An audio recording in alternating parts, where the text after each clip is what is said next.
Dans cette vidéo, j'ai décidé de te partager les coulisses de la refonte de mon identité visuelle. C'est une démarche que j'ai entreprise il y a quelques mois maintenant et j'ai décidé de me faire accompagner par Justine qui, comme tu le verras, sera présente avec moi dans cette vidéo. Je vais d'abord t'expliquer le pourquoi de cette refonte. Ensuite, avec Justine, on va te présenter les phases que l'on a traversées pendant tout son accompagnement. Et enfin, à la fin de cette vidéo, bien sûr, on va te révéler ma nouvelle identité visuelle. On t'invite d'ailleurs très vivement à nous laisser un commentaire pour nous dire ce que tu en penses. Si tu ne me connais pas, je m'appelle Céline, je suis la fondatrice de Notion Simplifiée, une solution qui aide les entrepreneurs à centraliser leur activité dans Notion et donc à gagner en efficacité. En début d'année, j'ai traversé une période de doute. Je savais plus trop quel tournant donner à mon activité. J'avais des millions d'idées, mais j'avais beaucoup de mal à me fixer et à me décider sur le tournant à donner à mon activité. Pendant cette phase de réflexion, j'ai beaucoup hésité et je me suis rendu compte finalement que j'avais envie d'avoir une marque plus forte et plus distinguée. J'ai aussi ressenti le besoin de dissocier l'image de ma marque personnelle, Céline Bonifacio, et celle de mon entreprise. Pourquoi ? Tout simplement parce que dans ma communication, je me suis rendu compte que j'avais beaucoup de mal à trouver le bon équilibre entre les informations que je devais partager pour mon entreprise et les informations que j'avais envie de partager sur ma marque personnelle, Céline Bonifacio. Il y a une phrase que je répète souvent sur le compte Céline Bonifacio qui est un petit peu un cercle vertueux que j'applique à mon quotidien, c'est bien dans ta tête, bien dans ton corps, bien dans ton business. C'est un trio qui est central dans mon équilibre et dans ma vie personnelle. J'ai eu envie de le faire davantage ressortir dans mon identité. Pour m'accompagner, j'ai donc fait le choix de faire appel à Justine puisqu'elle est designer de marque pour les entrepreneurs qui ont une marque personnelle. Pendant cet accompagnement, on a traversé 3 phases et c'est ce que je vais te raconter tout de suite. Notre premier rendez-vous a eu lieu début mai. Comme son nom l'indique, pendant ce premier rendez-vous, on a fait une introspection complète de ma marque. À travers une série de questions, Justine m'a guidée pour comprendre un petit peu plus en détail quelles étaient mes valeurs, quels étaient mes objectifs, court et long terme, quelle était la direction que je souhaitais donner à cette marque et bien sûr quels étaient les éléments de ma charte graphique actuelle qui me convenaient et puis ceux qui ne me convenaient plus du tout. Je suis ressortie de cette introspection avec beaucoup de clarté. Puisque bien que j'ai l'habitude de faire des bilans réguliers, le fait de devoir expliquer toutes ces choses à une personne qui est extérieure à ton entreprise, bien je trouve que ça t'ouvre des perspectives de réflexion qui sont complètement différentes. Quelques jours après notre rendez-vous, Justine m'a envoyé un compte-rendu stratégique complet qui reprenait les points positifs de ma communication actuelle et les axes d'amélioration qu'elle me suggérait pour avoir une image et une identité encore plus cohérentes avec le message que je souhaite transmettre. Autant pour la première phase, j'ai beaucoup parlé et participé, autant pour cette deuxième phase, c'était au tour de Justine d'activer son génie et de créer. Hello, moi c'est Justine. Je suis une créative, oui, mais pour créer une image aussi belle que censée, dans un temps déterminé, j'ai surtout dû mettre en place un processus créatif. Et oui, ça me permet de ne pas me disperser et surtout de ne pas tomber trop dans les tendances. La toute première chose que je fais tout le temps, c'est imprimer les mots-clés de la marque de ma cliente. Je les garde sous les yeux tout le temps pour pouvoir m'y référer facilement et être sûre que je suis sur la bonne voie. Mon deuxième allié qui n'est jamais trop loin, c'est Pinterest. Et oui, lors de la phase d'introspection, je viens créer un mood board pour mes clientes. Pour ça, je rassemble toutes les images d'inspiration dans un dossier qui guidera mes recherches et tests. Ces 2 étapes, elles peuvent peut-être te paraître futiles, mais en vrai c'est ce qui m'aide à apporter du sens à mon travail et à créer une image qui colle à 100% avec la marque de ma cliente. Et une fois que ça c'est fait, allez, c'est parti, on passe au test. Je ne saurais pas te dire combien de tests je fais pour créer une identité visuelle. Entre les recherches de typographie, de couleurs, de formes et tout ça, car oui, lorsque je crée un logo, je redessine toujours la typographie de mes clientes pour qu'elles valorisent à 100% leur image. Parfois, ça demande plus ou moins de temps pour trouver le bon équilibre. Mais surtout, je me laisse le temps de prendre du recul. Oui, la créativité, c'est pas sur demande. Donc clairement, je me connais bien maintenant, à force d'expérience, il faut que je travaille 3-4 heures maximum et que je fasse carrément autre chose, faire une pause, prendre du recul. Sinon, je peux vite partir dans des pistes non pertinentes, alors il faut que je me laisse le temps de faire les bons choix. Une fois que je suis satisfaite de ce que j'ai créé, que j'ai bien vérifié que c'était à 100% aligné avec le message de la marque, hop, il est temps d'affiner au millimètre près et d'expliquer tous mes choix. Car oui, je le répète, c'est bien beau d'avoir une belle image de marque, mais si elle n'a pas de sens, elle n'aura jamais d'impact. Début juin, tout était prêt, c'était enfin l'heure de la révélation. J'ai ressenti un mix d'excitation et de nervosité. Tout un tas de questions se bousculent dans ta tête à ce moment-là. Tu te demandes, mais est-ce que j'ai bien donné toutes les informations nécessaires pour la création d'une image qui va être cohérente? Est-ce que je vais aimer le résultat? Bref, des milliers de questions qui se passent. Mais finalement, dès la révélation, j'ai adoré le premier rendu. Cette dernière phase, elle dure 6 semaines pendant lesquelles je peux poser toutes mes questions à Justine et lui demander conseil pour utiliser au mieux ma nouvelle identité visuelle. Je dois dire que c'est très rassurant pour moi puisque bien que je sois plutôt créative, j'ai beaucoup de mal en règle générale à retranscrire cette créativité sur mes supports visuels. Cette dernière phase, on peut le dire, c'est finalement un coup d'élan. C'est l'oisillon qui quitte enfin son nid pour se jeter dans le vide et enfin voler de ses propres ailes. C'est le grand moment, on va pas te faire attendre davantage, je vais laisser la parole à Justine qui va te présenter ma nouvelle identité visuelle. Allez, c'est parti, je vais te présenter l'identité visuelle de Céline. Je vais te raconter tous ces petits secrets de cet univers à la fois dynamique et très épuré. Allez, on y va! Avant tout, refaisons un petit point stratégique. Céline a 3 valeurs principales pour elle et pour son entreprise qui sont la liberté, la simplicité et l'apprentissage.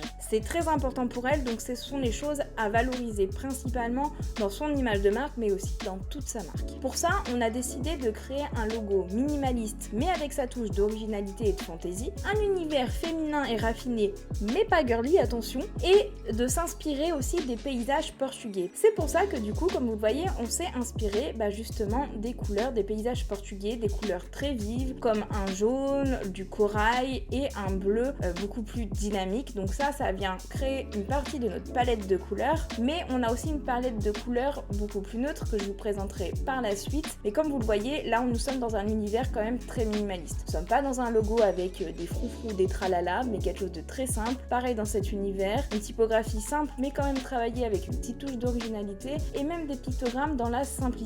Concernant la palette de couleurs, l'idée était d'avoir une couleur par univers que Céline souhaitait valoriser, qui sont bien dans ma tête, enfin bien dans ta tête d'ailleurs, bien dans ton corps et bien dans ton bise. Pour ça, une couleur représente un univers. Le bleu azur bien dans ta tête, le rouge corail bien dans ton corps et le jaune aurore bien dans ton bise. L'idée c'est d'avoir vraiment une couleur symbolique de chaque univers, mais à côté d'avoir des couleurs très neutres, donc avec des gris dans les tons plutôt chauds, des gris crème et un noir bien profond pour avoir quelque chose de beaucoup plus neutre dès qu'on ne parlera pas forcément de bien dans ta tête, bien dans ton corps ou bien dans ton bise. C'est d'avoir quelque chose de contrebalancé entre des couleurs très neutres et des couleurs très vives. C'est exactement comme Céline est aujourd'hui. Elle est très dynamique, elle est très dans le business, très dans le sport, très dans la motivation, mais elle est aussi très simple dans sa vie quotidienne. C'est quelqu'un de très simple qui va à l'essentiel et donc l'idée c'était vraiment de créer cette harmonie visuelle déjà par la couleur et cet équilibre. Autre chose qu'on a travaillé, c'est la typographie. Donc je suis partie de cette typographie là qui s'appelle Laura. Et ce que j'aimais beaucoup dans cette typographie et qui m'a évoqué Céline, c'est cette féminité. Donc on est beaucoup dans des courbes, des arrondis, on a des jeux entre des finesses et des épaisseurs. Enfin vraiment on a un côté très féminin mais pas du tout girly, mais aussi un côté cadré. Si vous pouvez regarder là au niveau des empattements, c'est-à-dire les petits pieds qu'on a au niveau des lettres, on est dans quelque chose de très géométrique, de très rectangulaire. Donc qui vient apporter vraiment cette rigueur. Et ouais, cette rigueur qui est aussi très importante dans le travail de Céline. Mais bien évidemment, je me suis pas contentée d'utiliser une simple typographie pour venir créer le logo de Céline. Je l'ai redessiné pour le créer 100% sur mesure à elle et 100% sur mesure à son univers. Ce qui nous a donné ceci. Ça, c'est vraiment une partie du logo de Céline que je suis venue, comme vous pouvez le voir, complètement redessiner. Alors, il y a encore quelques points communs, bien évidemment, sinon je ne serais pas partie de cette typographie si c'était pour tout changer. Mais vous pouvez quand même voir qu'il y a beaucoup de différences. L'idée, c'était de rester dans une typographie, même si redessinée, qui reste quand même simple, qui a quand même une touche d'originalité, comme vous pouvez le voir par exemple avec le L et le F, qui sont vraiment la touche d'originalité la plus marquée, mais surtout une touche d'optimisme. Tous les accents sont tournés vers le haut, toutes les lignes sont tournées vers le haut, que ça soit dans le E, dans le B, on est vraiment dans quelque chose qui va vers le haut, qui tire vers le haut. On peut voir qu'il y a comme un parcours, comme une fenêtre entre le li et le if, qui est vraiment quelque chose de passage, qui bouge en mouvement, de dynamique, où on a vraiment un parcours et c'est vraiment quelque chose que Céline valorise dans son entreprise et dans son univers. J'imagine que maintenant, vous vous demandez ce que ça a pu donner dans le logo. Attention suspense. Le voici, le voilà, le logo principal. Il reprend la typographie que nous avons vue précédemment, mais aussi notre fameuse signature qui est le moins mais mieux. L'idée c'était vraiment de valoriser cet état d'esprit que représente Céline Bonifacio, elle-même mais aussi sa façon de penser, et d'avoir quelque chose qui reste très dynamique, très harmonieux, très doux et pas rigoureux, même si vous le verrez après, on a quand même une version plus rigoureuse. Donc voilà, là c'est exactement ce que je vous disais, quelque chose de simple, féminin, mais pas girly encore une fois, optimiste, mais aussi aussi affirmer parce qu'on est quand même dans la finesse, mais on n'est pas non plus trop dans la finesse. On est aussi là pour s'affirmer, pour montrer qui on est et ne pas être trop discrète dans un coin. Bien évidemment, ce logo se décline sur toutes les couleurs de la palette, mais aussi d'autres couleurs. Comme vous pouvez le voir, il y a une variation foncée, une variation claire qui s'adapte selon les fonds. Et on a une version sans signature. L'idée, c'est d'avoir vraiment un logo déclinable sur absolument tous les supports et facile donc à utiliser. Et cette fameuse version dont je vous parlais précédemment, beaucoup plus rigoureuse, avec une signature qui est plus géométrique en dessous, mais qui va nous permettre sur certains supports d'être peut-être beaucoup plus corporate, beaucoup plus rigoureux, mais c'est tout de même, comme vous le voyez là, un logotype secondaire et non à mettre en priorité. Mais c'est pas les seules déclinaisons qu'il y a de ce logo. Déjà, il y a les initiales, donc le C et B, qui sont repris du logo et reformés pour former vraiment un tout, encore une fois évolutif dans le parcours, la douceur et l'accompagnement. Donc ils sont vraiment cette marque forte du logo qui sera reprise quand on peut pas forcément utiliser le logo parce que comme vous le savez, selon la place qu'on a sur un support, un logo n'est pas forcément visible. Donc ça c'est une alternative, mais c'est pas tout. Nous avons d'autres alternatives avec des icônes qui reprennent parfois le nom et la signature, avec ou sans rond, parfois juste notre fameuse signature, parfois juste la typographie. L'idée c'est d'avoir vraiment plein de variations de ce fameux logo pour que ça forme vraiment des éléments graphiques qu'on pourra utiliser un petit peu sur tous les visuels sans forcément toujours remettre le logo. Et avoir un rappel visuel supplémentaire à la couleur et aux typographies qui seront elles aussi cohérentes sur absolument tous les visuels et tous les supports. D'ailleurs, ces éléments graphiques seront déclinés en couleurs et on retrouvera aussi life, qui est un mot déjà très fort dans l'univers de Céline, la vie. C'est quelque chose de primordial pour elle est là pour vivre, pas pour faire des sacrifices, vraiment. Donc vraiment la vie, et qui, comme vous pouvez peut-être le constater, comme vous l'avez peut-être remarqué, est une déclinaison d'une partie du logo, le lit est issu du logo de Céline et le FE a été retravaillé comme le logo qu'on avait précédemment. Donc là, on se retrouve avec des éléments graphiques de toutes couleurs qu'on va pouvoir utiliser partout pour rappeler encore plus l'univers de Céline et de façon encore plus forte. Sinon, comment on décline cet univers ? Comme je vous le disais, parfois on a des univers très sobres. Quand Céline parle de façon généraliste, on est sur quelque chose de très sobre, de très minimaliste, dans des couleurs plutôt crème, plutôt grises, et où ça sera vraiment les photos qui vont apporter vraiment du dynamisme encore plus. Photos qui n'ont pas encore été réalisées, mais je vous en parle plus tard. Ensuite, on peut avoir des univers pour chacune des couleurs, comme on disait tout à l'heure, là avec le bleu bien dans ta tête, donc ça peut être des exemples de mise en page. Bien évidemment, ça c'est des exemples, ce ne sont pas des vrais supports. Ça, c'est bien dans ton corps, avec le rouge, encore des univers où on reprend les arrondis, sont vraiment des exemples de ce que pourra donner l'univers de Céline par la suite. Et le fameux bien dans ton bise, donc avec le jaune, et encore une fois, d'autres exemples d'applications. Et quand je vous parlais des photos, justement, on a réfléchi ensemble à comment valoriser ce dynamisme, cet amour pour la vie, comment le représenter vraiment dans les photos, et du coup, on a créé tout un univers, comme vous voyez, avec les photos des paysages portugais, des photos très naturelles, pas du tout posées, qui valorisent tant le bien dans ton corps avec le sport, le bien dans ta tête avec le côté plutôt au contraire yoga, détente, le côté vraiment sourire naturel, des photos pas trop posées.